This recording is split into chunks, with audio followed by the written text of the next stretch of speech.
naona game tulianza vizuri, lakini game imekuja kubadilika kwetu baada ya mchezaji wetu kuonyesha kadi nyekundu. Kwa hiyo ile game plan yetu ikawa tayari imeshaharibika. Kwa hiyo sababu kubwa mchezaji wetu alipofanya makosa kutoka, kusema kweli ilibadilisha game yote.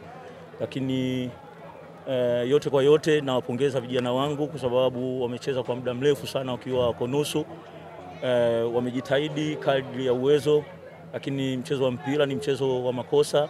Tulikuwa tunafanya makosa ya mtu binafsi. Yaani ukiangalia magoli karibu yote tulikuwa kama tumewapa zawadi.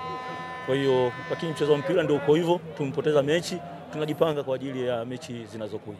Mwalimu, wewe mwenyewe umekiri kwamba mlifanya makosa ya wazi ya kuwazawadia Simba magoli. Kipindi cha kwanza mlifanya hayo makosa, mkaenda mapumziko. Ulizungumza nini na wachezaji wako? Kwa sababu kipindi cha pili waliporudi goli la tatu nao ilikuwa ni kosa kama ambalo lilitokea kipindi cha kwanza. Unajua wachezaji wanakuwa wanajisahau. Tuliwaambia kwa sababu Simba wanakuja wanatupresia kwetu kabisa kule. Kwa hiyo tukipata mpira pale tutoke kwa haraka kwenye eneo la kwetu, lakini kwa bahati mbaya wanajisahau, wakawa wanacheza zile pasi back pass ambazo uwanja huu ni una nyasi nyingi.